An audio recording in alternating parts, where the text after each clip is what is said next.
Ümumiyyətlə xarici təhsilin bildiyin kimi belə deyək, 3 əsas komponenti var: akademik nəticələr, dərsdən kənar fəaliyyətlər və esselər, sənədlər.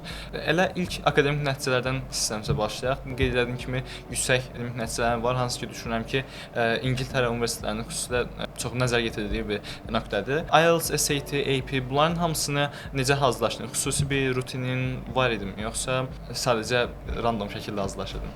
Açıqcası mən bu beynəlxalq imtahanların hamısını 10-cu, 11-ci siniflərdə verdiyimə görə mənim rejimim biraz çətin idi. Çünki məhz bunlar həm də beynəlxalq olimpiadalarda iştirak etdiyim illərdir.